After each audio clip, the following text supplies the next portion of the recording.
Hi, welcome to Blogging Heads TV. This is Culturally Determined, and I'm your host, Aryeh Cohen-Wade. And my guest today is Jordan Fraade. Jordan, could you introduce yourself? Yeah, I'm Jordan Fraade. I am a first-year master's student in urban and regional planning at UCLA. And before that, I was a freelance journalist in New York City, including a Blogging Heads editor, so it's exciting to finally be doing my own, get my own turn. Right. Sorry, go ahead. No, and I wrote, when I was a journalist, I freelanced, but mostly covered housing, zoning, transportation, issues like that. Right. So thanks for coming on today. There's a couple topics I want to talk to you about, some pieces you've written and some stuff that's been in the news. And like I said, you used to be a editor at Blogging Heads, and weirdly, you and one other editor, Scott Schaefer, both left Blogging Heads to pursue urban planning as a career. I don't know quite what that means, but so I had another conversation with him about a year ago about Minneapolis, so people can check that out if they want to learn about Minneapolis. But you used to live in New York City, and you moved all the way to LA. Yeah. And there's kind of did you see a New Yorker piece that was within the past couple of months that was making fun of, like, I'm leaving New York for LA, I'm leaving LA for New York? Yeah, I thought it was great. Yeah, so it's kind of almost like it's a tacky trope at this point, like leaving New York for LA, and you did it because of where you're going to school. So, I did not write a leaving New York essay. I want to say that in my own defense. You missed your chance. Let's start off with something. So, here at Blogging Heads, we're all about clickbait. We're all about sexy content. So let's start off talking about streetcars, which people are fascinated by streetcars. So streetcars, I think, is kind of like a weird issue, because if you don't pay attention to transportation and you hear something about streetcars, you're like, oh, streetcars, like, probably like, good liberals like streetcars, and urban planners probably are dreaming about streetcars. But it seems to turn out that, like, a lot of people who know about urban transportation issues don't actually like streetcars. Can you kind of fill the audience in on, are streetcars good? Are they bad? Is it somewhere in between? Yeah. So streetcars, I think, like most urban planning projects, each one needs to be taken on its own terms. A lot of streetcars, I think, are bad and are very obvious boondoggles. The one that opened in D.C. last week down H Street Northeast, costs like $250 million. It goes to 2 miles and change. It took them 10 years to build it. And they ran the numbers, and they found out that the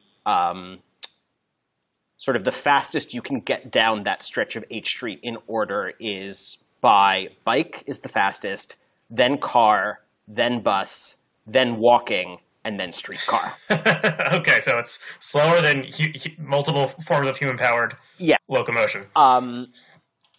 The big one that's been in the news lately is the Brooklyn-Queens one, right? Which to tell people who haven't heard about this, what this idea is. Yeah, so Mayor de Blasio has basically proposed a streetcar along the waterfront linking Brooklyn and Queens. It'll begin in northern Queens in Astoria, go along the waterfront through Long Island City, Greenpoint, Williamsburg, downtown Brooklyn, Red Hook, and then down to Sunset Park. So basically just a 16-mile trip along the waterfront. I think they're saying it would be the cost of a subway ride, and they're estimating that it would cost $2.5 billion with a B to build. Mm-hmm. So for people who don't know the New York subway system very well, even though Brooklyn and Queens share an extensive border, it's hard to get from one to the other using the subway. Right. Because almost all the lines go through Manhattan. Right. There's one line that connects the two. Everybody hates it. So people are pitching this as another great way to get between Brooklyn and Queens, especially because in the last 10 or 15 years, there has been a lot of waterfront development in New York City. Mm-hmm. So I think actually I saw you. So Chris Hayes, I think I saw you tweeting. You retweeted something like Chris Hayes was saying, like, "Oh, this sounds like such a great plan," and Chris Hayes is maybe like Exhibit A for like good liberal guy, and then he was like, "Whoa, I'm getting a lot of pushback on this," and you were like, "Wow, Chris Hayes is getting transportation Twitter is going after Chris Hayes and stuff like that. So, well, what is kind of like the case? Like, why is this like a bad idea? Right. People think it's a bad idea because I should start out by saying that I am more ambivalent about this project than many other transportation people who think it's obviously a waste of money. I don't think that. But I think the strike against streetcar systems is that they cost a ton of money, they move slowly, and they are designed more as like tourist projects or as economic development vehicles to try to bring property values up in an area rather than sort of just a utilitarian way of moving people from point A to point B. Because if you want to move people quickly and cheaply, the easiest way to do that is with a bus because the road is already there. Nobody wants, if you're like proposing a fun new transit project, you're not going to propose a bus because people don't really like riding the bus. And so it really goes to this question of who is the transportation system for. Is it to try to get sort of rich people and tourists to ride, or is it to try to move everybody around the city from point A to point B? And I think that for most transportation planners, they would say that the majority of streetcar projects fall into the category of sort of a sort of a trinket for rich people. I think I was having a conversation with someone about this once, and you can imagine visiting a city where you don't live, and you think, hey, let's go ride the streetcar. This seems kind of fun. Right. But you would never say, hey, let's go ride the bus. That sounds kind of fun. Right.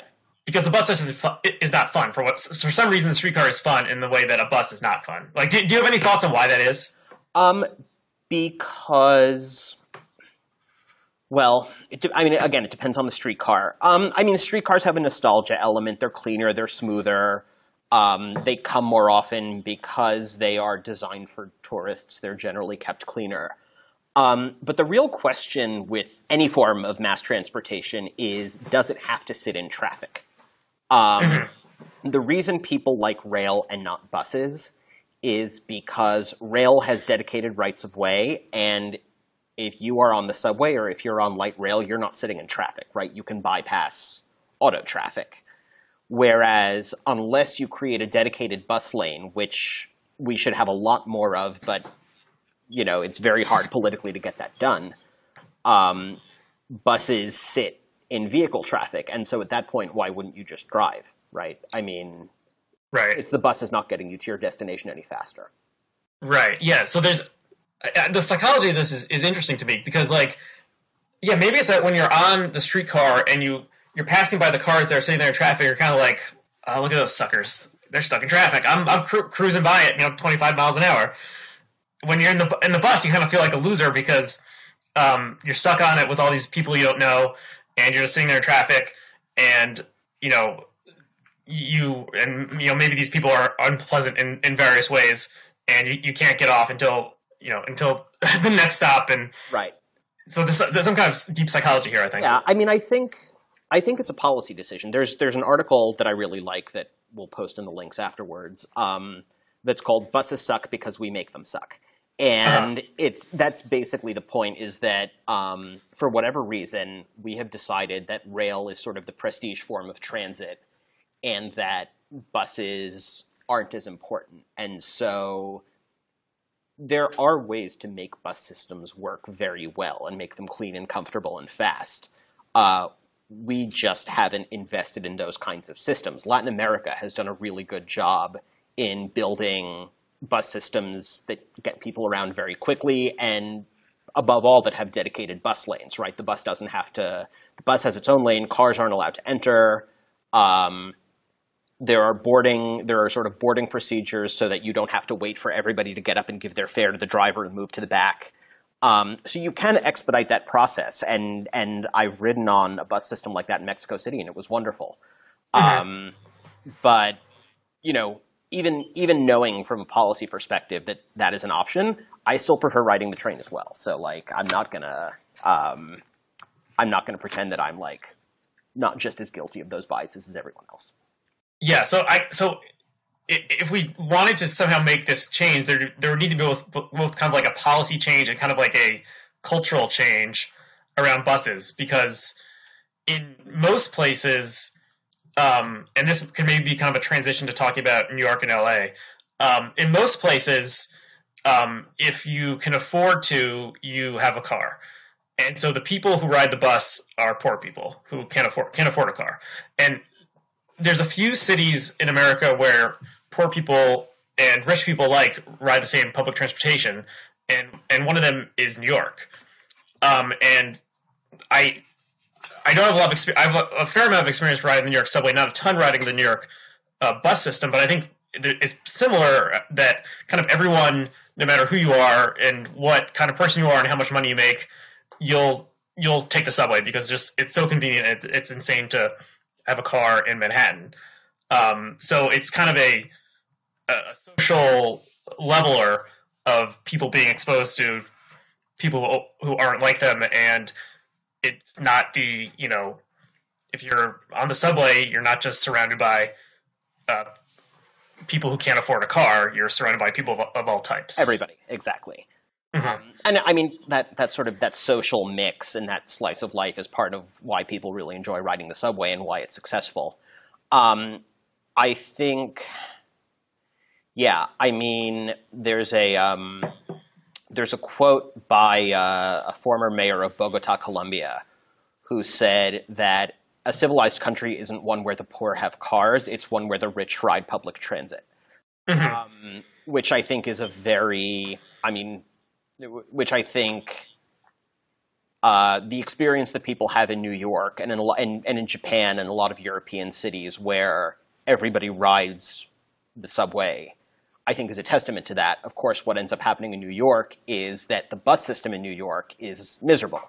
It's got the slowest average speeds of any city bus fleet in the country because it's just completely neglected. Mm-hmm. And I think part of the reason I am willing to sort of wait and see with the Brooklyn Queens streetcar is that it would hopefully be integrated into a transportation system that people are already using. And I think what you've seen with a lot of the streetcar projects that haven't worked is they've been built in like Atlanta, right? Or Houston, or like cities where not that many people take public transit. And so they just sort of sit there. And so part of the question for transportation planners is how do you create a complete, the word we use is multimodal, walking, biking, bus, public transit, train, whatever. How do you create a multimodal system that is well integrated and that can get people around the city? And I think if the Brooklyn Queens streetcar is well integrated into the city's transportation system as a whole, and if it has its own dedicated lane, if it doesn't have to sit with cars, I think it's worth considering. But most cities, like you just said, are not New York, and most cities don't have a strong culture of everybody taking public transit. Yeah, and what's kind of interesting with New York is that it's so, like, the growth patterns of kind of gentrification and where people are living are so dependent on where the subway lines are, and so the city can create an enormous amount of, you can probably explain this better than I can, but the city can create an enormous amount of like value in like rent terms. I don't know if I mean economic rents or literal rents by building a subway station. So like they're doing this extension of the 7 line to this new like neighborhood, Hudson Yards, on the far west side of Midtown. That used to be that Hudson Yards named after the rail yards, and they like are covering them up. And so I think there's 2 or 3 new subway stations they're building at like $1 billion each. But the fact that there'll be a subway station there means like a whole new neighborhood can grow around there, and so they're just like creating billions of dollars of potential value for realtors and everyone else who wants to live in Manhattan, which is many people. So like if they spend a lot of money, and it seems kind of crazy to spend like $1 billion on on like one station or something, but there's all these like external, like all this external value is created by doing it. Like how do you weigh that into this equation? Because you kind of mentioned this before, but to make it more clear, the difference between like the bus, one difference between the bus and the streetcar is like the streetcar is permanent in a way that the bus isn't, because the bus line can change. Yeah. And you can remove a stop, whereas like the streetcar stop is much more permanent, and like the subway stop is very, very permanent, although there's a weird coda to this that I will maybe mention uh, when we move on to a different topic having to do with where I live, Rochester, New York. But what do you think about that? Um, so I mean, I think this Hudson Yards is interesting. I think you're right. They only ended up building one station. There were plans to add, I think, one or two more, and the costs just got so out of hand that there is only one new station in the Hudson Yards extension. Mm-hmm. It was basically put there as part of like a comprehensive economic development plan by people from the real estate industry who said, here is this relatively underused patch of land in Manhattan. It's one of the last ones there. Let's build it up and turn it into a giant, let's build it up and build condos and office spaces and entertainment complex and so on.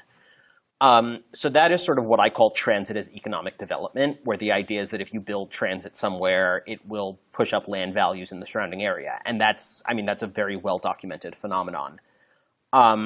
I tend to think that transit, first and foremost, should be about providing mobility to as many people as possible and helping people get around large, dense urban areas without a car. And so for me, the idea that public transit should be about anything other than like how do we get people around and make their lives easier is just very wrong-headed, which is why I was not a fan of the Hudson Yards extension. But I think the Second Avenue subway will be great because that actually serves a part of New York that currently is very underserved in terms of subway access and will help a lot of people get around the city much more easily. Mm-hmm. Yeah, so for people who don't know, there's a 70-year or so saga of building a second north-south subway line on the Far east side of Manhattan, yeah. Yeah, where there's only the 456, I believe it is, goes currently, and it's kind of been saying that there's only one line for 500,000 people who live on the east side or whatever. But it was like they started it maybe in like the 20s, and then like the Depression happened, so it was like dormant for a very long time. They're finally working on it again. I think it's slated to open towards the end of this year, the first phase of it. So it is actually going to happen, which is very exciting. Right. But yeah, it really comes down to a question of what is public transit for and who is it for. Right. So I know I've discussed where I live, Rochester, New York, a couple times on Blogging It, and maybe people are bored of it. But since we are, so I did mention this. Tease this weird fact. So Rochester is a city of currently about 220,000 people in the city itself. Probably at its peak, the population was maybe 300 or just 350. And so Rochester was the smallest city in America to ever have a subway line, and also the smallest city to ever destroy its subway line. I didn't know that. And so there used to be a subway from like circa like 1905 to like 1948 or something. And it was built in the old, the Erie Canal used to run straight through downtown, and the downtown grew from where the Erie Canal met the Genesee River.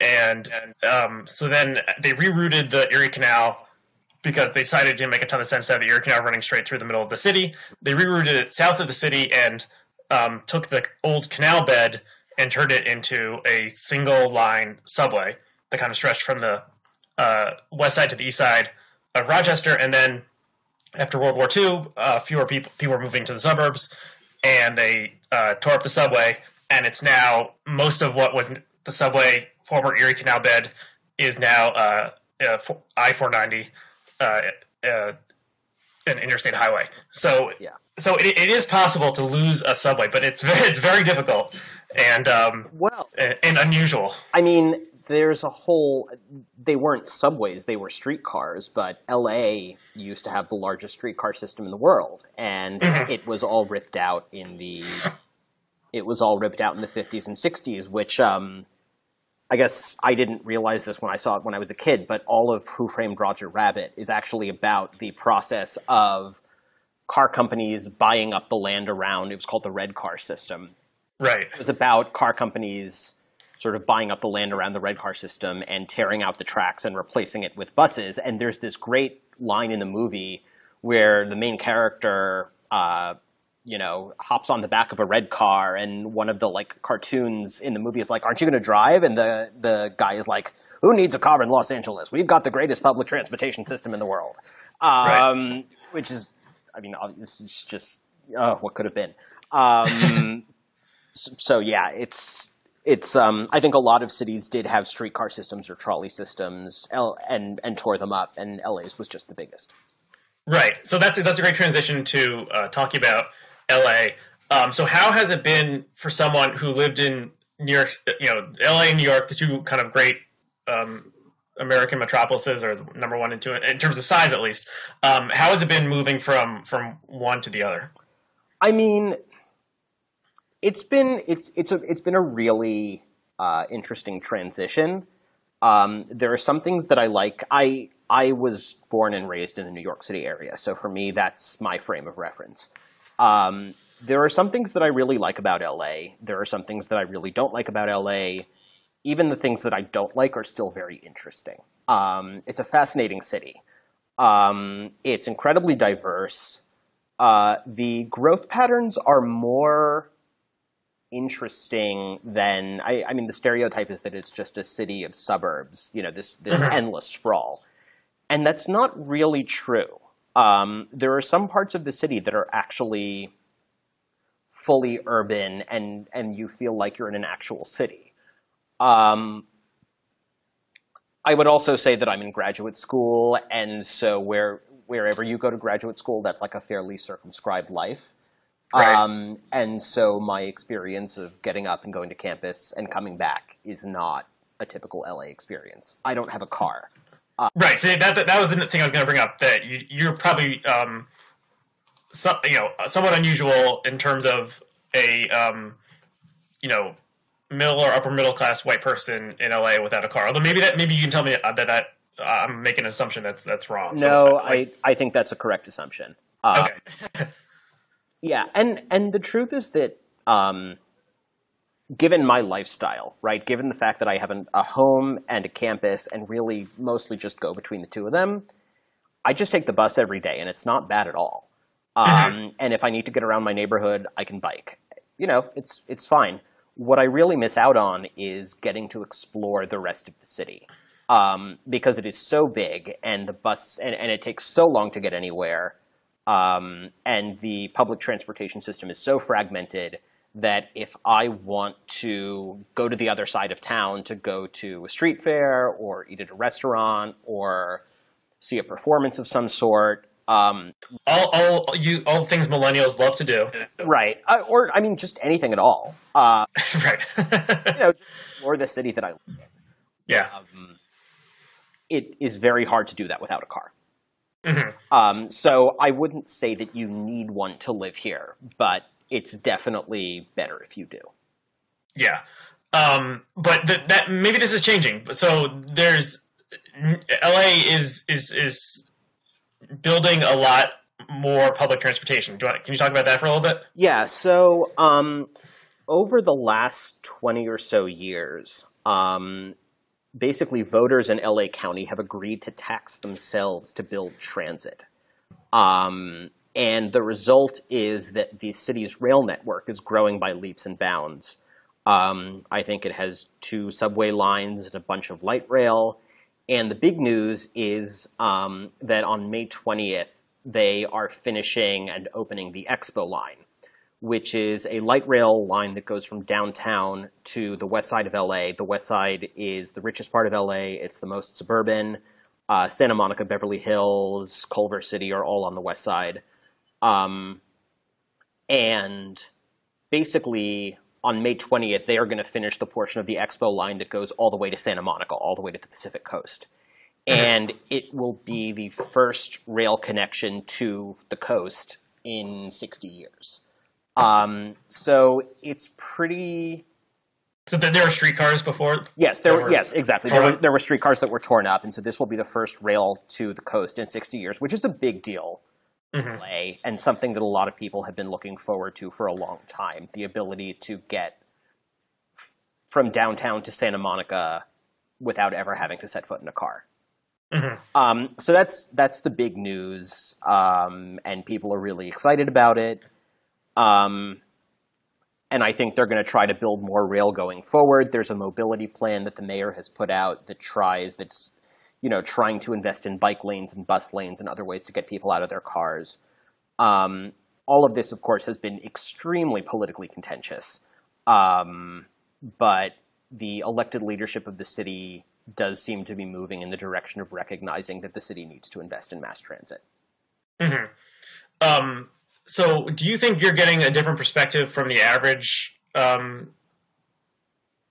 we said, middle or upper middle class white person in Los Angeles because you're riding the bus a lot? I do, yes. And again, it's hard for me to say because grad school,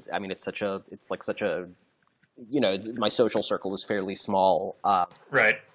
But yeah, I think I am. I think most people drive everywhere. Mm-hmm. And I have never personally felt stigmatized for riding the bus. But I also know that that's because I don't hang out with the kind of people who would make me feel stigmatized for riding the bus. They're certainly out there.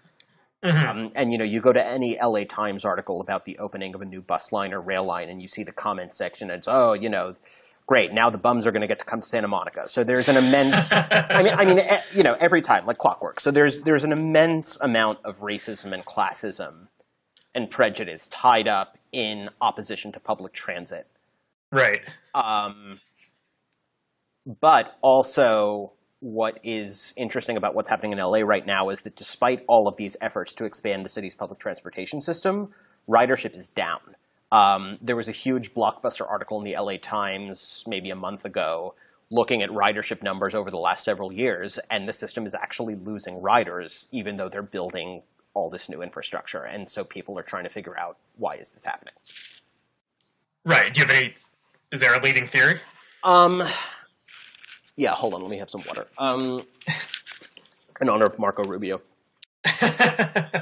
He's not.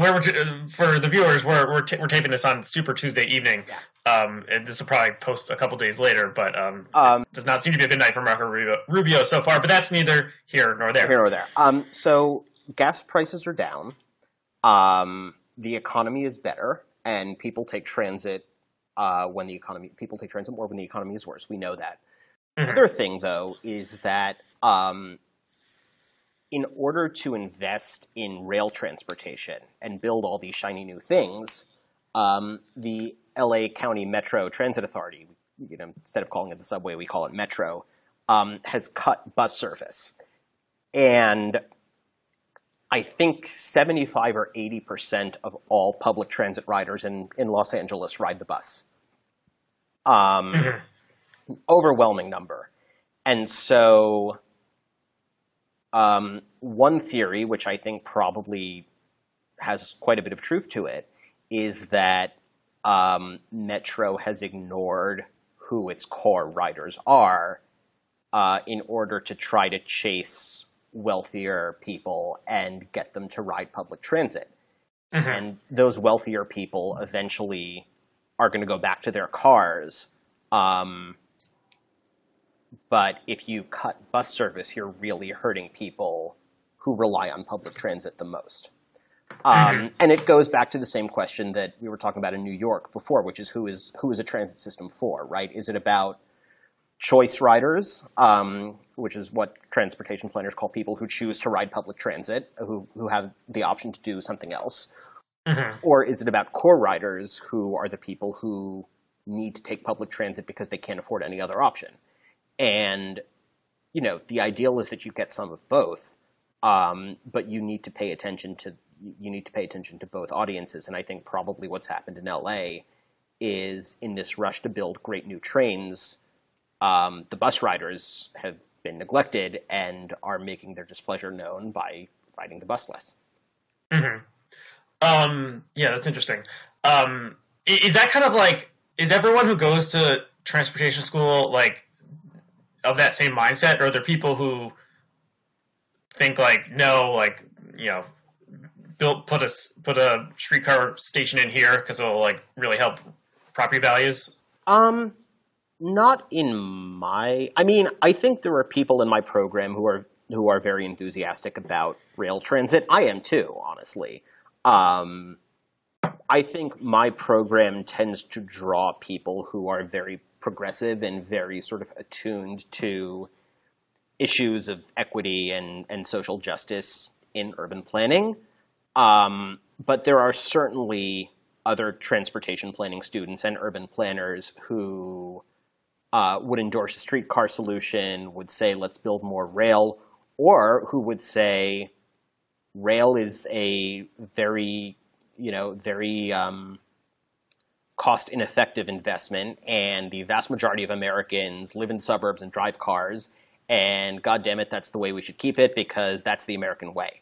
I mean, there are a lot of people in transportation planning programs who believe that, and there aren't really a ton of them in my program, but that is a real attitude that I think transportation planners ignore at their peril, and it's why there has been so much political opposition to expanded transit here, because a lot of people really do believe that getting everywhere by car is the American way. Yeah. I mean, what you said about comments on articles, I see that in Rochester, much smaller geographic area, much more I don't know, probably more even car dependent than Los Angeles, because we only have bus. That's all we have. But yeah, anytime there's any kind of suggestion about some kind of public transportation project, like there's kind of, I don't know if you want to, I mean, conservative backlash or kind of reactionary backlash you see from people on websites and online and stuff. There's an interesting project in Rochester that's happening right now, and it's just starting to come online. So there's they built what's called locally the Inner Loop, which is a 1.5 mile. Rochester's so small that the downtown can be encircled by like a 1.5 mile highway, and they are so it's part of it is elevated and part of it is below ground, and the part that's basically between downtown and the hipper, nicer, wealthier area of the city, they're bringing it back up to grade and making it creating land that had been raised and filling it in. I think that's the term they use. Filling in the inner loop. So basically, 1/4 of this, what was once a closed loop, is going to return to being a regular city street, and it's a very controversial project because people who come in from the suburbs to work in downtown do use it, although it had such low traffic, lower than even just some regular streets that had stoplights and stuff, that they were able to get this project done. So it's on a very small scale, but this is like a kind of almost like not quite the big dig, but they've been talking about this since I think like the early 90s, and they only got started on it about 1.5 years ago. Mm-hmm. So these like taking highways down and pisses a lot of people off, basically. Right, and I tend to look very favorably upon projects like that. They're talking about doing the same thing in Oakland, up in the Bay Area, and transportation planners love it. And then we go out into the real world and go to town meetings and community meetings where people come out and make it clear that we like do exist in a bit of a bubble here. And so a big part of what we study is learning how to overcome those political obstacles. Mm-hmm. And impose your will upon the upon the masses, or convince people that exactly force everybody to live in grimy city apartments like back in the Soviet Union. Yeah, exactly. Right. I mean that's the kind of the attitude you see on these. Whenever there's any kind of issue here in Rochester, a lot of Rochester conflict is city versus suburbs. Right. And whenever there's any news story that is presented in that way, like they're doing something like building bike lanes or something, mm-hmm. There's always comments that are like, I want to live in the suburbs. I want a place to park my car, and like I want a big backyard, and like you can't convince me that I'm going to want this. So like it's a very kind of core like identity issue gets activated by this. And the problem, I mean, if that's what somebody wants, I don't think that like people shouldn't be allowed to live that lifestyle if that's what they want. The problem is that we subsidize it. I mean, billions of dollars in terms of the mortgage interest deduction and money that we spend on highways. And I mean, those are the big two. But for example, zoning laws that basically require single-family housing. The suburban lifestyle is just so massively subsidized. Right. And so when people get threatened by like a mixed-use development or a bike lane, it's not really, I like can't take the idea that someone's trying to force them to live a certain lifestyle. I like can't take it that seriously because everything we know about the history of the suburbs makes it clear just how firmly we've tipped the scale in their favor. Right, but once people are, believe that it's their God-given right to, Right. have a big yard and have a 15-minute commute, Right. it's very hard to change that. I don't quite know how you do it. I mean, so there does seem to be a cultural change of younger people being more likely to want to live in downtowns, which is a good transition to another topic we want to discuss. A little bit different, but there's a kind of urban planning tie-in, I think, at least. So this is something that went viral within the past couple weeks, and we'll link to the full thing. It's called An Open Letter to My CEO, and it's a post on Medium, which is, if for people who don't know, it's almost like Twitter for longer essays. Anyone can post an essay up there. And so it was written by a 25-year-old woman.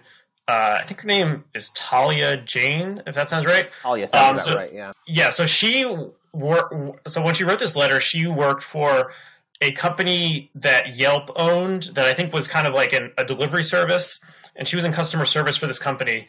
And so it was an open letter basically saying, to the CEO, I can't live on what you're paying me.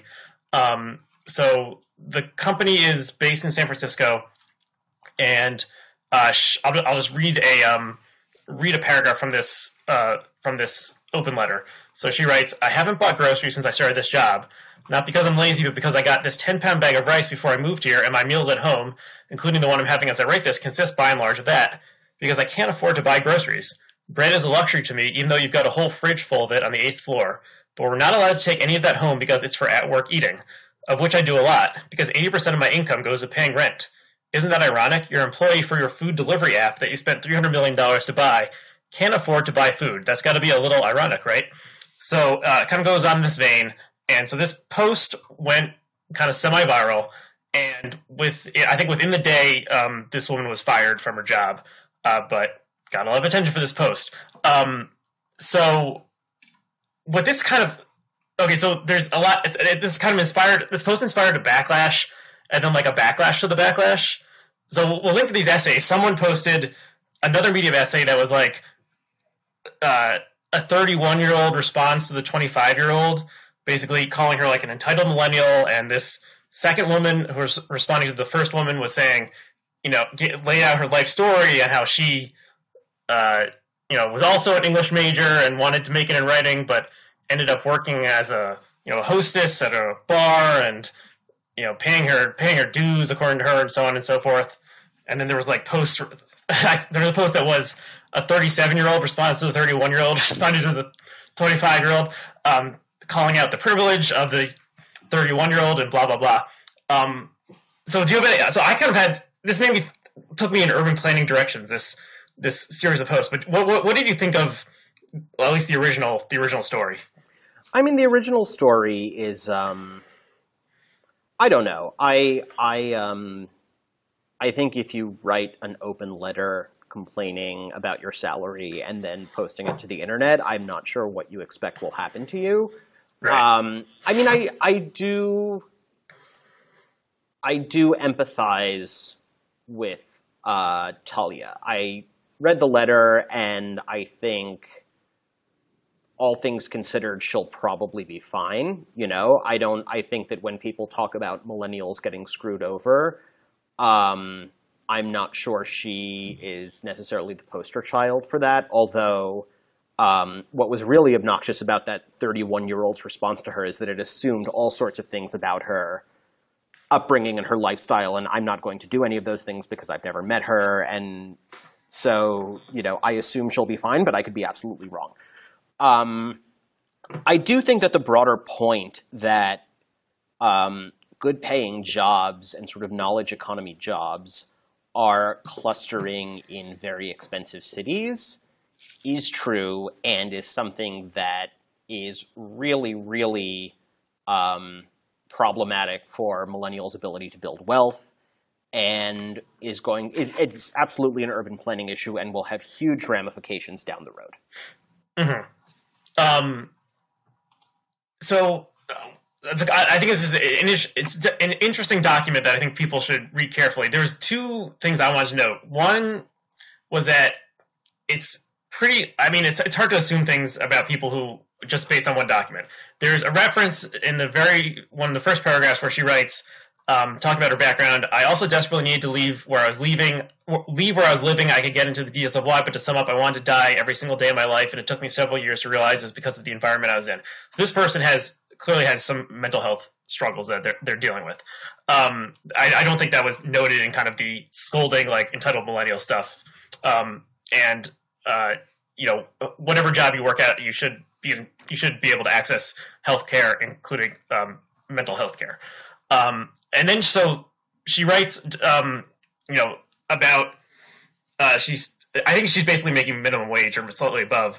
And she says, I got paid yesterday $733 biweekly, but I have to save as much of that as possible to pay my rent, $1,245 for my apartment that's 30 miles away. So you can't.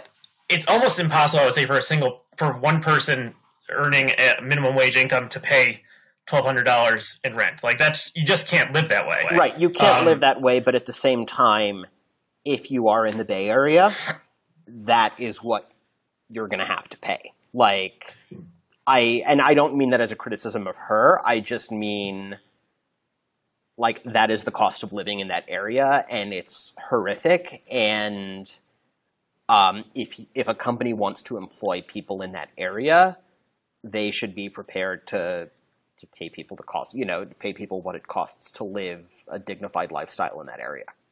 Right. Do you think that I don't think there was references. Do you think that she lives with other people? Like she has roommates? Or do you think she's like, that's like for a studio apartment price for the Bay Area? I don't know. And I am not as familiar with the geography of the Bay Area. $1,200 to share an apartment in the Bay Area sounds totally reasonable to me. Or, I mean, not reasonable, but it sounds, I could totally believe that is a normal rent right now in the Bay Area. $1,200 for a shared apartment of some sort. Mm-hmm. I don't know if she was living alone. I have never heard of a studio or a one-bedroom in the Bay Area for like less than $2,000. Okay, so even if you're a single person, you have roommates, even a very, very small apartment is... You could easily be paying $1,200 a month. Mm-hmm. There's an interesting essay that came out a year or two ago that was like, why housing prices are so expensive in San Francisco. Did you read this one? It went through like the history of San Francisco development and all the NIMBYs, which stands for Not in My Backyard, people who oppose development in their area. It's a complicated story. I'll dig up the link and we'll include it in the links mentioned. Do you have any thoughts on what the Bay Area and Manhattan, the two, I think most expensive, although maybe DC is rivaling it, two most expensive metro areas in terms of housing, like what they could do realistically to lessen the burden of rent? I mean, that is why I'm here in school, and that's why we're all here, because nobody knows. And, it's just an incredibly sticky problem. I have some thoughts. First, the cities need to build more housing. Despite what you hear about, like, San Francisco having a development boom, the growth rate of the housing stock in San Francisco is not that high compared to most other American cities. In LA, it's actually even lower. And LA has a housing crisis, frankly, that in many ways is just as bad as San Francisco's. So yeah, there's a need to build more, but also I don't buy the idea that if you just build indiscriminately, it will like magically bring the price down of housing through the noble invisible hand. I think you have to have some very aggressive affordable housing policies in place, way more aggressive than any American city has right now. I would say public housing, but this, that used to be based on tons of state and federal subsidies that don't exist anymore. I think that we need to seriously rethink the eviction system and the system of tenants' rights that we have, because even in tenant-friendly states, renters are basically treated like second-class citizens. And having gone through some apartment drama of my own since I moved here, I'm an upper-middle-class, well-educated white dude. Like, I can't even imagine what it must be like for a poor family of color to be constantly targeted for displacement and eviction. And a huge part of ensuring affordability is making sure that families like that have a place to stay and aren't living in fear of getting evicted all the time. I think, but yeah, I don't know. I think, diversifying the kinds of housing stock we build is also really important, but I think some combination of building more and making sure that as we build, we are aggressively mandating affordable housing, that some of the new housing growth be set aside for affordable housing. That's sort of the best guess I can come up with. But again, there are so many different answers to this question, and you said the article about why San Francisco is so expensive. There are like 20 articles about that, and everybody's got their own theory. Right. It's really the problem that everybody is trying to solve. So, I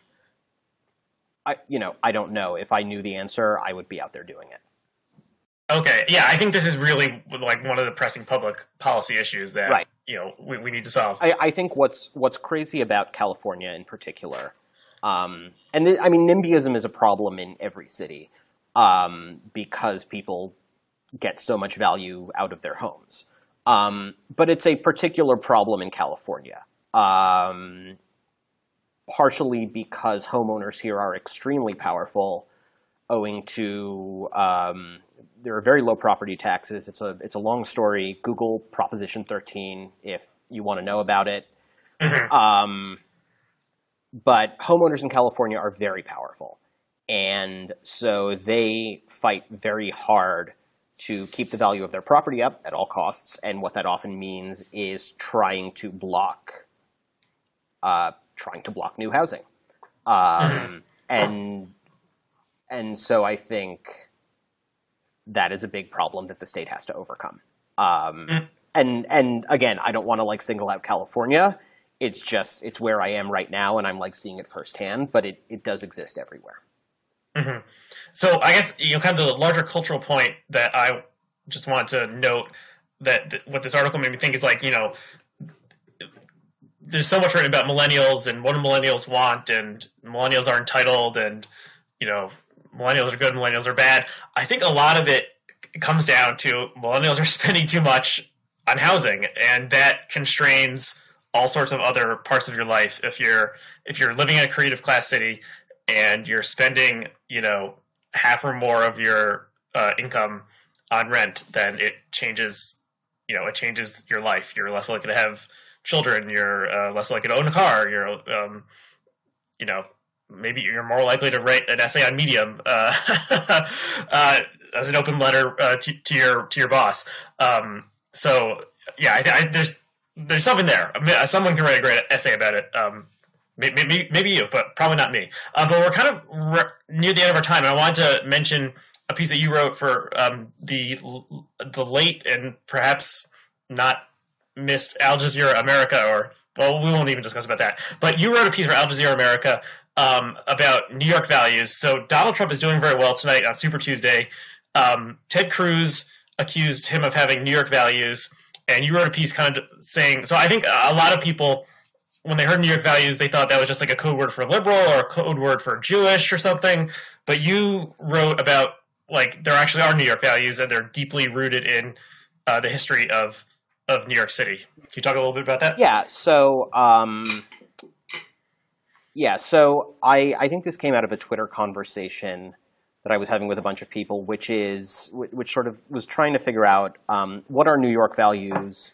New Yorkers, I think, have a reputation for being relatively tolerant and relatively liberal. At least they think they are. I grew up in that area, and I think they are, all things considered. Where does that come from? And one very popular theory, which I think makes sense, is that the city's Dutch roots give it a culture that really not many other places in the U.S. have. So the northern U.S. colonies were settled basically by Calvinists who wanted to create a theocracy. The southern colonies were settled by people who sort of wanted to recreate the English feudal system and base it on slave labor. And the original New Netherland colony was founded as a Dutch trading post. And so what you see in New York is it's a port city. It's always been a port city. It's always been very diverse. And it's always been known as sort of a place of both tolerance and commerce. And so my take on New York values is that New Yorkers are very tolerant, not because like they're better people than anyone else, not like naturally out of the goodness of their hearts, but just because the natural, like when you're doing business and when doing business and engaging in commerce is your lifestyle, the default is like you care less about what other people, what religion they are, and where they're from.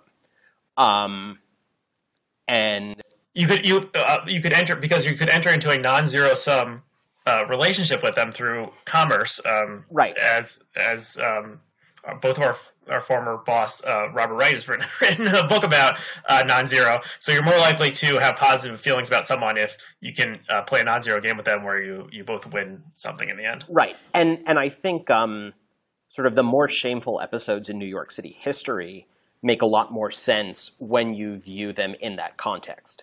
So, like, abolitionism came from Boston, right? Boston was founded by Puritans. It's always had a lot of universities and sort of this idea that if you cultivate an educated elite and strive for the common good, you'll be able to create a better society, right?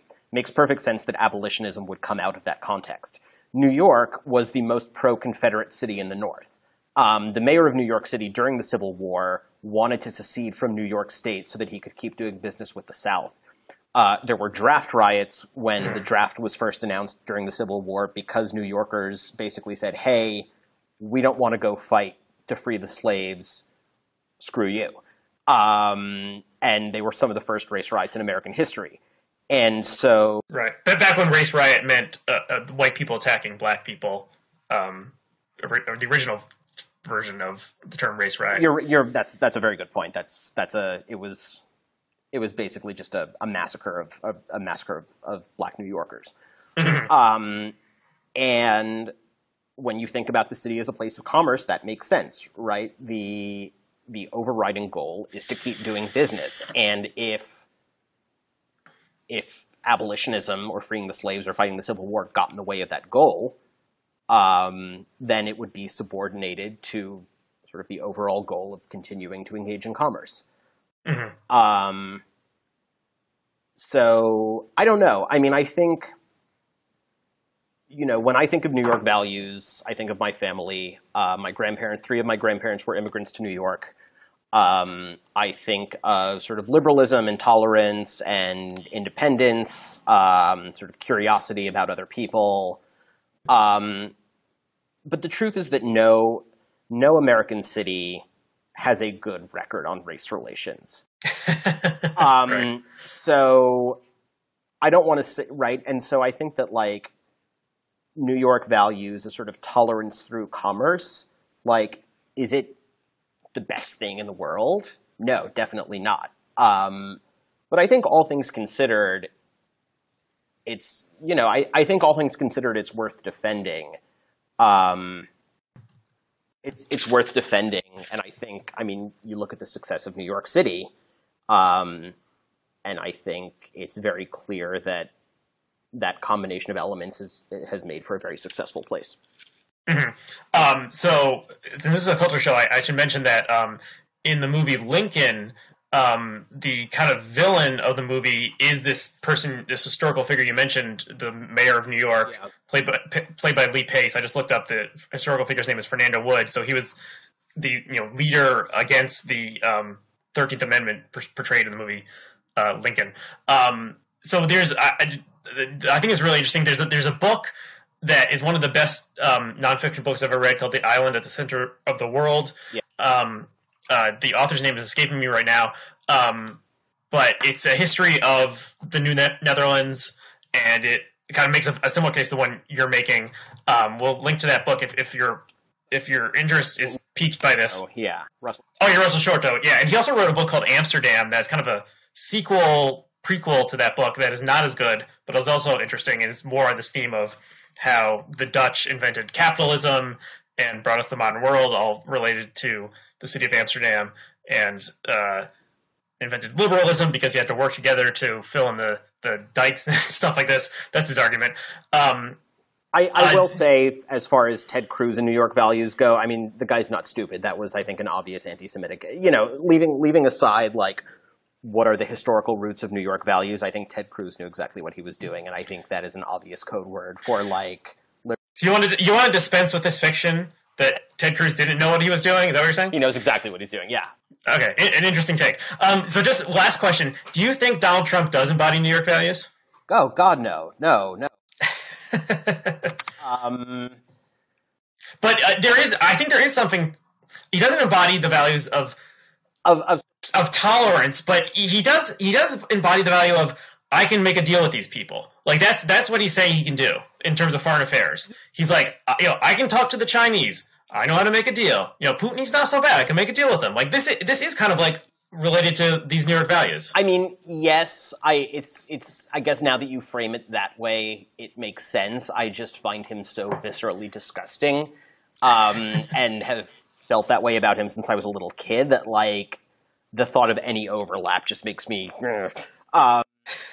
But I mean, it's like the darker side. But I see what right. It's like the darker side of New York values. The same right. The same way that like mafia characters.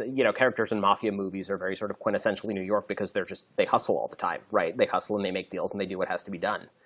Yeah, and although Trump portrays himself as an up by his bootstraps, Horatio Alger figure, we know his father gave him a ton of money, but there is kind of like a let's make a deal. And like the darker side of it is, as you said, kind of a moral relativism, being okay with slavery, and Trump say it kind of factors into this weird like realist kind of Jacksonian foreign policy stuff also, like beat our chest enough and look really strong. But I mean, when I think about New York values and the ones that I think are worth defending, it's the people who look at like the folks beating their chest and being really aggressive and strutting around, like looking at those people and saying, you're just full of crap. Like that, those, I think that's an important part of New York values too, or at least it is for me. And that's like when I think about what I appreciate about the people who live in the city, like those are the attitudes that I admire. Right. Yeah. I don't, kind of a voice that's missing from this election that I feel like, I think people would mock this idea, but Jon Stewart his voice is a form of New York values. And I feel like if he was still on the air instead of Trevor Noah, I feel like he could have skewered Trump more effectively and sooner than like the GOP came to skewer Trump. Yeah, that kind of